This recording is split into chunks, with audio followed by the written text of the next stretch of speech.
ดีครับผม PK ภัสกรนะครับและนี่คือรายการ Time to Talk นะครับขอบคุณทางรายการมากๆที่ชวนผมมาเป็นผู้ถามคำถามแทนรายการนะครับรายการนี้ก็เป็นรายการที่เราค้นหาแสวงหามุมมองใหม่ๆที่น่าค้นหาและน่าฟังเพื่อให้มันเป็นอินสปิเรชันให้กับคนหลายๆคนครับเราก็หวังว่ารายการนี้จะมีผลประโยชน์ข้ามกาลเวลานะครับวันนี้เป็นเพื่อนของผมนะครับเป็นแขกของเราเป็นเขาชื่อมาร์ตินบาชัยนะครับเขาเป็นนักเขียนบทและผู้กำกับให้กับ Benetton Film ซึ่งเป็นสตูดิโอโปรดักชั่นเฮาส์ที่อยู่มานานแล้วแต่ตอนนี้จะผันตัวมาเป็นสตูดิโอแล้วเพื่อนของผมนี่เขาก็โตที่แคลิฟอร์เนียแล้วเขาเพิ่งกลับมาจากเมืองไทยกลับมาที่เมืองไทยประมาณ2 ปีที่แล้วเพราะฉะนั้นวันนี้เราก็จะพูดภาษาอังกฤษกันนะครับผมแล้วก็อีกอย่างหนึ่งก็คือเพื่อนผมนี่ล่าสุดก็ทำภาพยนตร์ออกมาเรื่องชื่อ Ether's Paradise นะครับผม Hey Martin how you doing brother Really good, man. How are you? Good man welcome to Time to Talk brother Thank you. Yeah could you just introduce yourself a little bit to everyone who's watching Sure. Hi, my name is Martin. I'm working at Benetton Films. I'm a director and screenwriter. I come from California, but I've been in Thailand for 2 years, and I'm half Thai. That's super cool man that's super cool man how's moving back brother It's been good. Yeah. There's been ups, there's been downs, there's been COVID.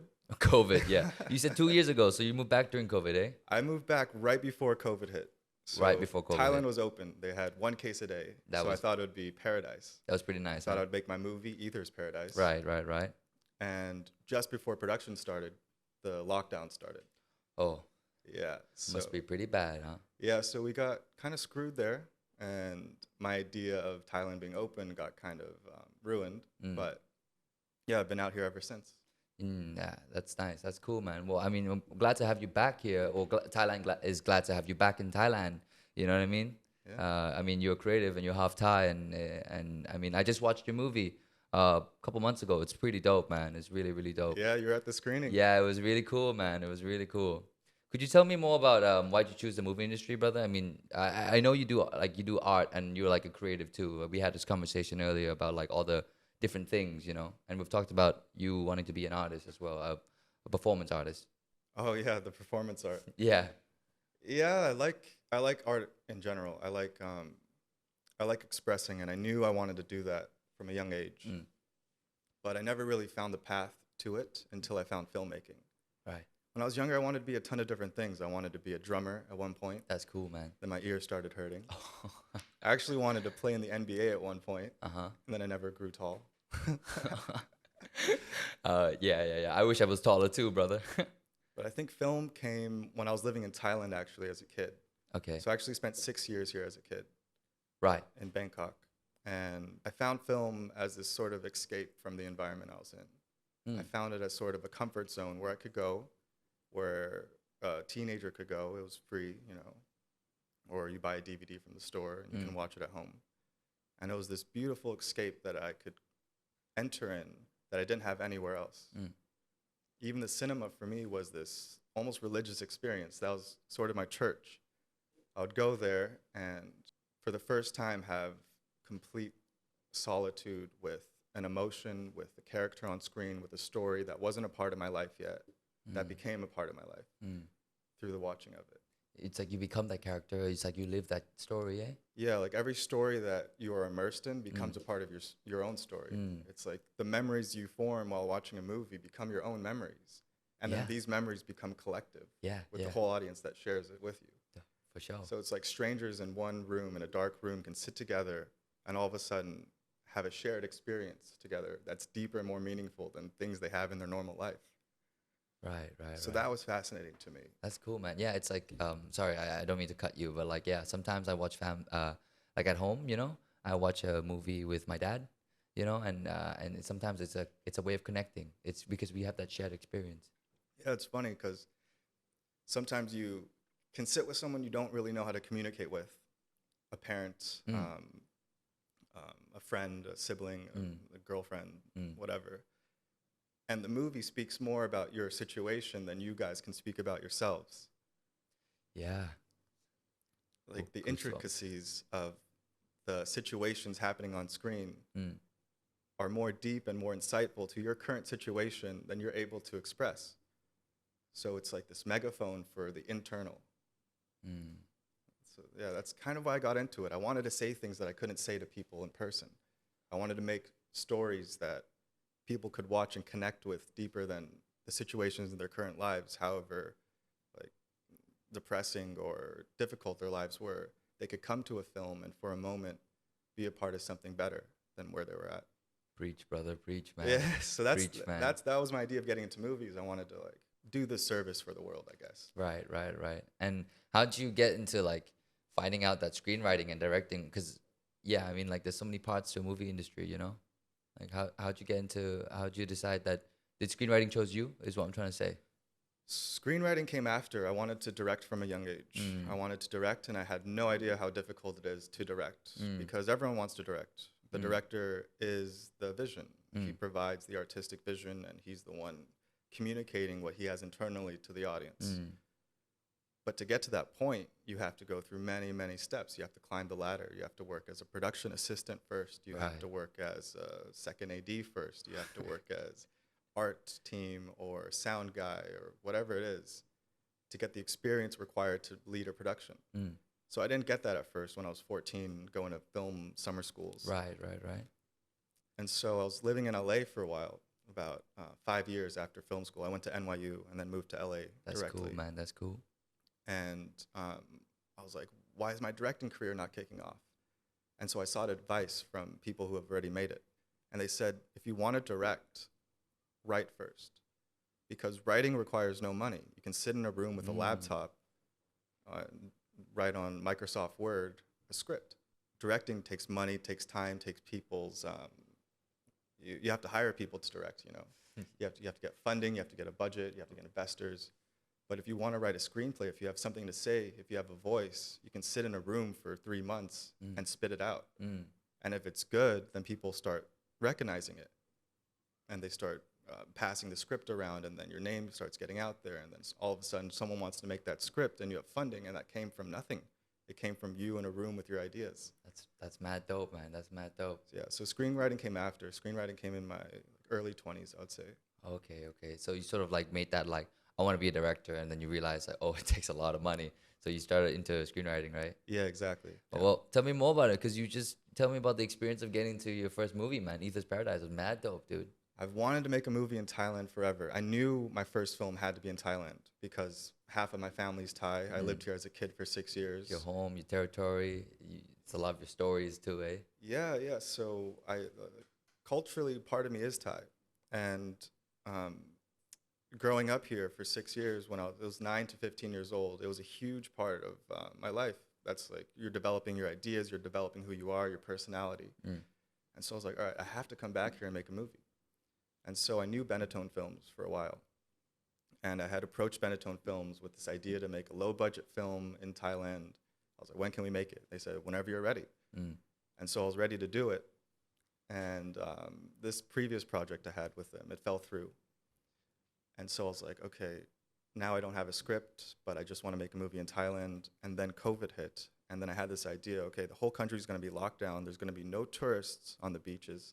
There's going to be like empty streets in Bangkok. So we won't need to actually we won't need to pay for expensive permits.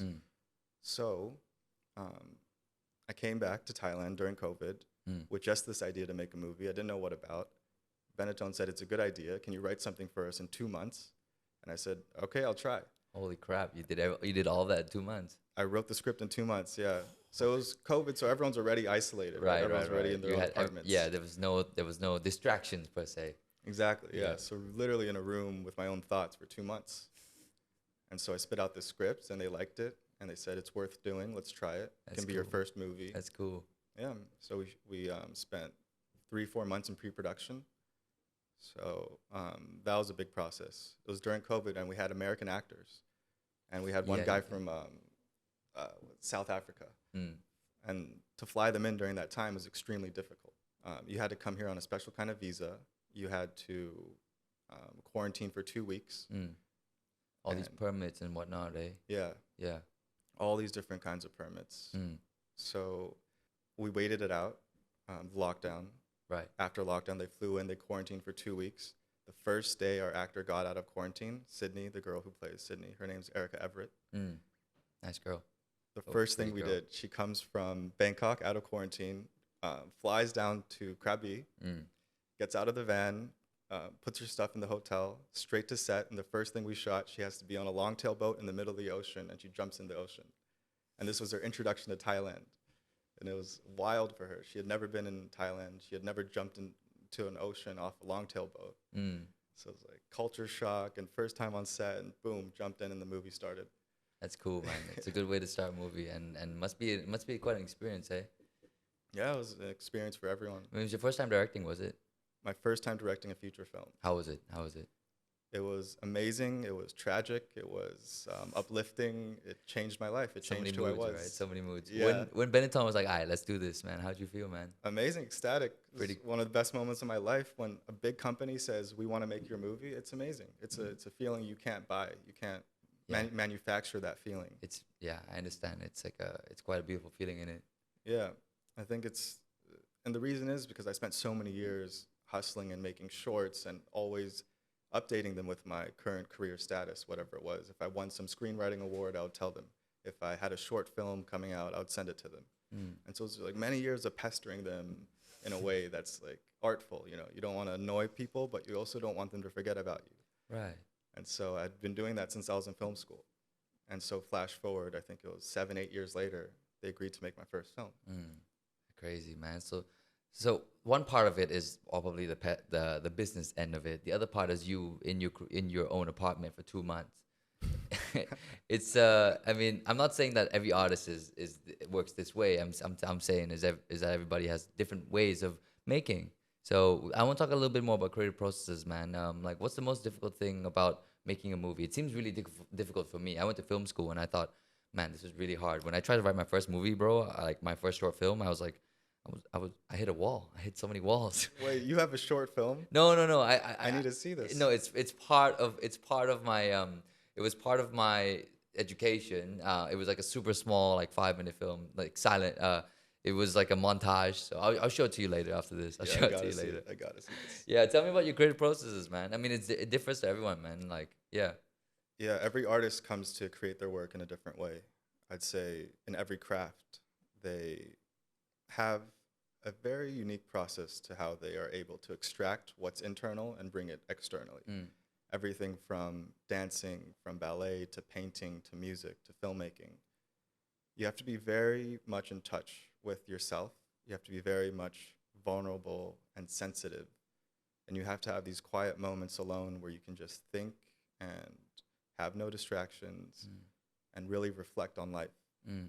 And then you take all that thought and all that experience and everything that's happened to you and all the emotions you're going through, and you try to translate that into a finished product for an audience that can consume it in a short amount of time.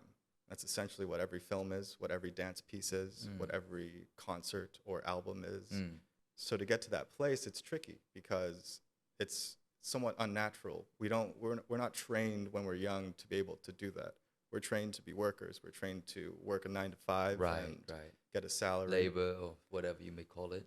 Yeah, and kind of like not be so expressive with what we're feeling. I think modern society has conditioned us to restrain ourselves from expressing emotion.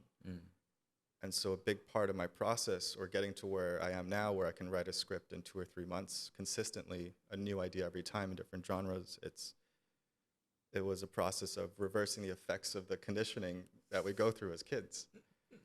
Because when you're expressive and you're emotional and you're very in touch with yourself, you tend to be sometimes erratic.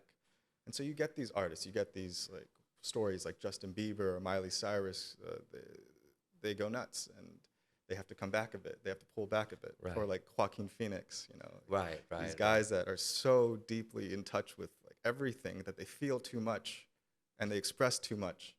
But it works because they're winning Oscars and selling millions of albums, but it's not normal life. It's not the way that people are meant to live. Yeah.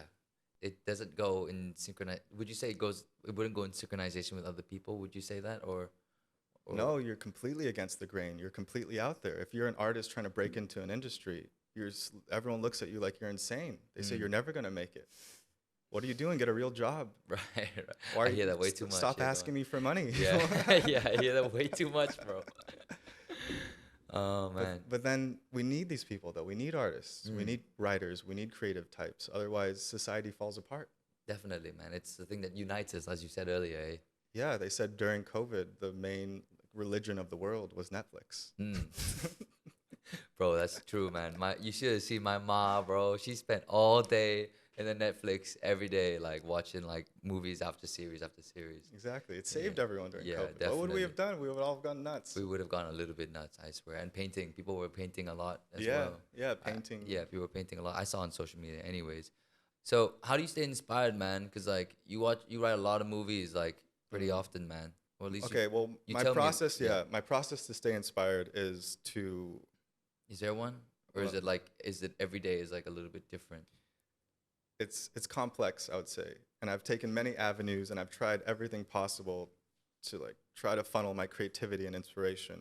But at the end of the day, the thing that works best for me is to live a balanced life and to take opportunities to step out of the boundaries of my balanced life when possible. So I'll take a trip to China, even though I don't speak Chinese and Google doesn't work there, so I can't use Translate. Right. So I did that for 2 weeks, and that sparked a million ideas in my brain. And I'll take if someone says, hey, let's go on this trip to Koh Phangan for full moon party, I'll say yes, just for the sake of trying something new. And so the more life experiences I have, the better, and that bleeds into the work. The more relationships I have with people, either friendships or family relationships or love, these all bleed into the material. And it's kind of cliche to say that like everything a writer does is just for material. But sometimes it's like that. I don't know. You're so obsessed with your craft, you want everything you do to be geared towards making the best thing you can. Right. So I'm constantly thinking like, is this experience going to bleed into my work? But I don't always do things just so I can write about it. No. It comes naturally, eh? But that's where it comes from. It comes from like stepping out of the bounds of the normal life for a moment and then coming back to the normal life and reflecting on it. It's like, experiencing also at the same time, like going out and the word living is very like, because you are living regardless, but it's sort of like you have to really experience living, I don't know. Maybe I'm just tripping out here. For sure. And okay, Eat, Pray, Love. Bro, I love that book. So this woman, she was not like a dramatic writer. She didn't write screenplays or books. She was writing coverage for ads. And so she was really upset with her life, and she didn't know what to do. She had a husband she wasn't in love with, and then all of a sudden she takes this journey. She goes to Italy. She goes to India. She goes to Bali, right? Right. Yeah, I think so. Jungles. I remember the jungles somewhere, yeah. And so that stepping out of her boundaries, that stepping out of her comfort zone and trying something new became this internationally best-selling novel. And I think it's because she's a good writer, first of all, but also because people are desperate to do that. People are desperate to step out of that comfort zone. But when you do, you get all these experiences, and then you can talk about it and share it. And this is the material, this is the meat of inspiration. So yeah, that's what I like to do when possible. That's cool, man. I think everyone should try it. Everyone should try to go on screen from time to time, get inspired. Creative thinking is a good way of solving some complex problems sometimes, would you say? Definitely. That's like, I think Einstein said that, bro. But let's talk a little bit more about from writing to directing, because it's like you write the blueprint out, right? It's like this whole, I don't know, like 90 page, would you say? Your movie was about 90 minutes, so let's say 90 page, 1 page per minute. Getting something on paper into action. What's the difference between writing and directing, man? So writing is isolation. It's solitude. It's being alone with your thoughts and your ideas for a long period of time, cutting people out of your life that are distracting you, or saying no to parties that you could go to, and just being alone, really. And every day hashing it out. Not like writing for 1 day and then leaving it alone for 2 weeks. That never works. You have to write every day, and it becomes a habit. And the habit is the isolation. It's the commitment to being alone. And that produces the best work for writing. But when you're directing, it's a completely different story. You have an entire crew that you're working with every single day. You have multiple teams on production that you have to communicate with in order to express this vision you have for the movie. And you're not coming up with characters. You're not coming up with complicated plot lines or intricate details of character arcs. You're translating what someone has already done, the writer, and realizing it. I think the French word for director is La Realization or something like that. What does that mean? What is it? I'm not sure the direct translation. Go ahead. Yeah, try. But it sounds like the realizer, the person who realizes the script.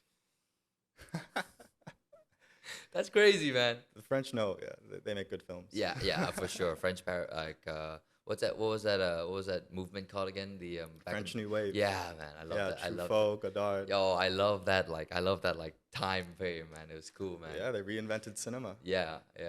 Like made it more what's the word for this? Approachable or like accessible. They made it experimental. Yeah. They took the form of what was there, the Hollywood format, to react structure. Like it has to have beginning, middle, end. And they said, no, it doesn't. It can just be a slice of life movie. We can have a scene where lights are changing from red to blue to red to blue for no reason at all. So those are the kinds of films they were making. Right. And it caught on, and everyone said, oh, this is the new way of thinking. This is a new thought. Let's catch on to it. Let's keep doing it. But now film, it's come so far since then. It's changed itself 100 times over. The experimental of yesterday is the normal today. What's experimental today sometimes makes no sense, or sometimes is copycat of what happened during Kurosawa's time when he was making Rashomon. Different perspectives on the same scene. Right. He did that in the 50s for the first time ever. And what's his name? Ridley Scott, right? Did that today with Go on. What's the movie name? I'm not aware. The Duel, The Last Duel, something like that. Okay.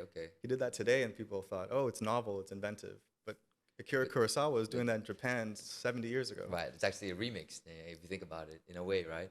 Yeah. So it's sort of like, I mean, we're at the age of appropriation, right? That's what they say about today now. Yeah, I guess. I haven't really heard that. But what's being appropriated? It's like everything. It's like everything, right? Like you bring different splashes of, you just sort of remix things. It's nothing is like, you look at hip hop songs, right? It's appropriating from jazz tracks and then putting on beats on, and then you look at some, I don't know, I don't know much about movies, so I'm not gonna talk about movies. Talk about art. You talk about like a visual art, or you talk about visual art. You're like bringing in splashes of different art movements together. It's like we're at that age where it's like I feel like we are looking back because we have the internet now. We're sort of accessing different parts of different movements that we're perhaps like never heard of before. Like for example, primitivism. I would not know that if I didn't have Google. It's like that was like French artists just going down to Africa and painting a native African woman, and that got into a lot of shit because it was like sort of like sexualizing African women in like a very colonial way. But like, hey, there's some aspects from there. This movement itself is quite controversial, but there's aspects that are interesting that we pick and choose, and we sort of remix our movie, you know? Right, yeah. That's sort of like the idea of it anyways. Yeah, I guess the modern form of remixing would be a TikTok remix. Yeah. Everyone's appropriating something. I know, TikTok, man. Goddamn. Speaking of TikTok, bro, let's talk about the industry, man. Okay, sure. How's the Thai movie industry going on, man? It's good. I've been in it. From your perspective. I've been in it for 2 years now. Right. So I had to learn a lot. I had to, of course, learn more Thai and learn how things function on a set here. It's different, eh? It's a little bit different. I think, well, aside from production, aside from sets, I think in general, the wider picture of the Thai film industry, there's some issues. Because you look at the films being made today and the things people are watching in Thailand, and it's mass entertainment, of course, because it sells tickets. But when you speak of somewhere like Korea, where the population is less than Thailand, and they're making movies and TV series that the entire world is enjoying, not just local content like Thailand is, you have to wonder why. And my conclusion that I've come up with is that the content here is not controversial enough. Artists here, at least on the mainstream level, are not saying things that need to be said. I think great art reveals what's unspoken. It gives a voice to those that are unheard. But the movies here, yes, they're entertaining. Yes, a lot of people like them. But they're not saying anything. They're not saying anything important. So I think that's the issue. Korean movies are doing that. American movies have done that. All the Vietnam War films are extremely political. Very political. They helped shape the entire liberal left wing of America. Right. The They helped define a counter-revolution. voice of a time in history, a very controversial time that divided America. But these movies were speaking to those people and expressing these voices that were unheard. So, and Korea was doing the same. Korea did the same with Parasite. It took this lower class family, pitted them up against a higher class family, and made this excellent drama that spoke to themes that all Koreans were feeling at the time. But what happened was it spoke such truth that the entire world responded and said, this is exactly society. This is what's happening. So I think if Thailand made more films like that, that spoke more truth and less about entertainment or laughs or ghosts, I think Thai films could reach an international level like Korea did. Yeah, I really hope so. There is like a sort of an iron rule even with censorship and whatnot. And I've spoke to many actors, and they're like, yeah, it'd be cool if like indie films can. There's not a lot of space for indie films nowadays. I don't know if there's many, but like if there was less with censorship, I feel like screenwriters like you could get in touch with bigger studios and whatnot. I'm talking about like other creative field, you know what I mean? Well, that's exactly what's happening right now. So independent films in Thailand did not have a voice for a long time because the only way to see a movie here was the cinema. And the tickets were somewhat expensive, and you had to spend a whole day or, buy popcorn, drinks. It cost a lot of money. But now with the streamers coming into Thailand, it changes the game. Streamers? Streamers. It's Netflix, Amazon. Yeah, so okay. Amazon, Netflix, Disney Plus, and a ton others are opening up headquarters in Thailand. Actually, Netflix already has one. Amazon is coming in. Disney Plus is coming in. And so now all of a sudden, independent voices have a chance. They have a shot at being heard because now someone could just have a Netflix or Amazon subscription and watch this indie Thai filmmaker make a movie. So God bless that. Yeah, now is a good time for independent cinema, especially with this incoming wave of streamers. That's pretty hopeful for the viewers like I who will watch at home, while we chill out. Yeah, exactly. Yeah. So it was a perfect time for me to come into Thailand because suddenly with all these streamers coming in, they needed English writers.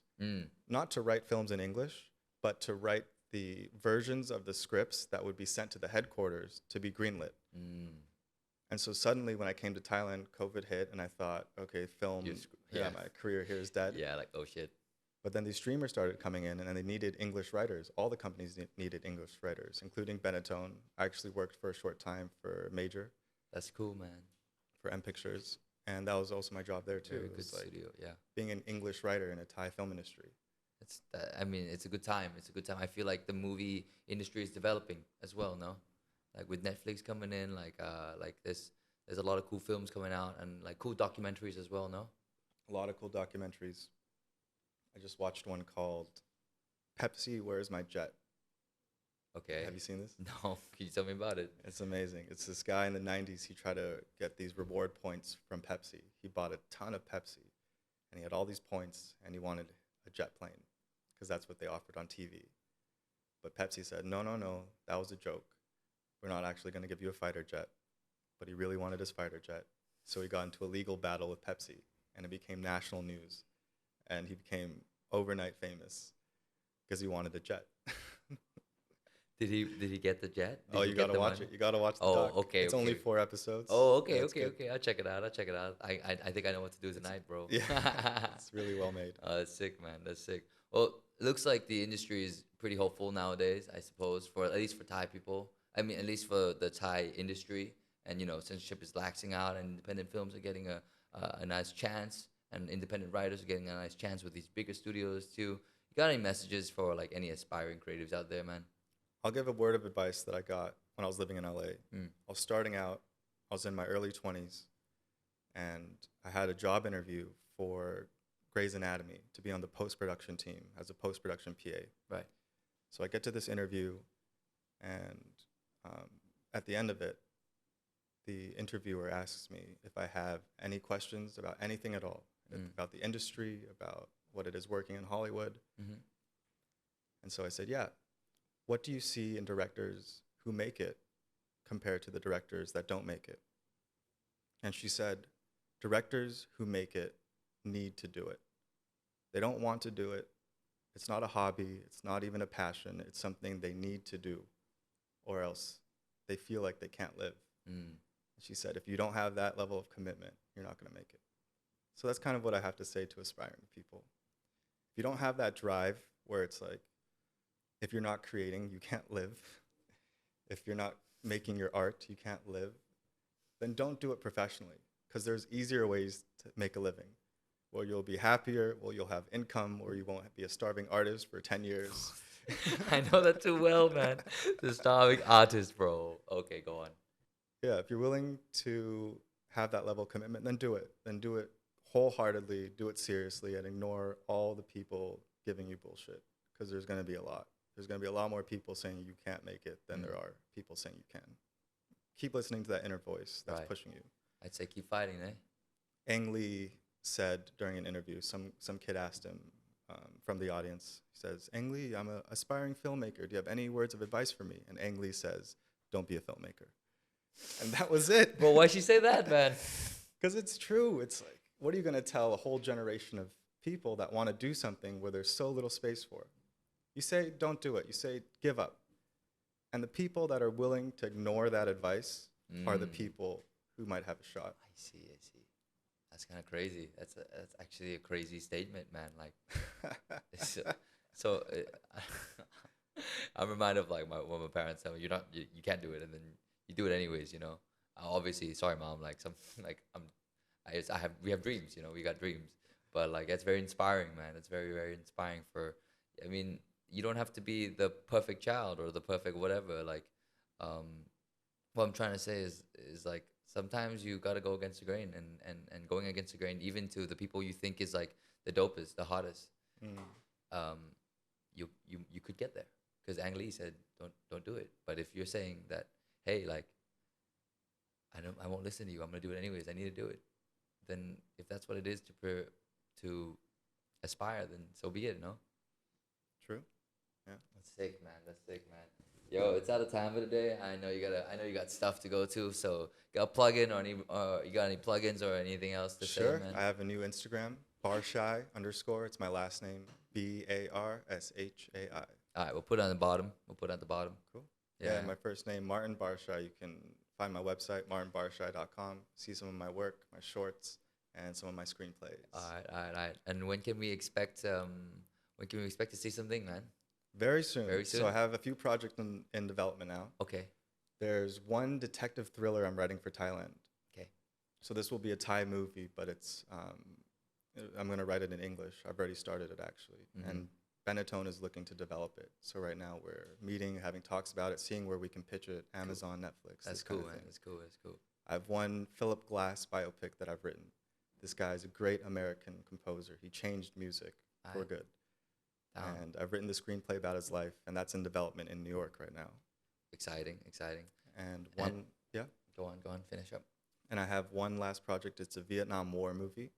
So I'm getting the rights to this novel about a Marine sniper during the Vietnam War. He was considered the best sniper that ever lived. And he battled it out during the Vietnam War. And his story is fascinating and amazing, and his talent was extraordinary. It's exciting. So we're trying to get the rights to this now. Okay. And if we do, you're going to see this movie within the next few years. Exciting, bro. And anything about Ethers, would you say? Ethers Paradise? Yeah. Where can we find that? It'll be on streamers soon, within the next year. Okay. Some online platform. So yeah, keep looking out for it. I really liked it. So if you see it on your watch list, I truly recommend. Thank you. All right, man. Thanks so much. That's all the time for today, brother. Thank you so much for having us on Time to Talk. ขอบคุณนะครับผมก็ stay tuned, guys. We'll have more guests, more cool guests coming on very soon. Ciao.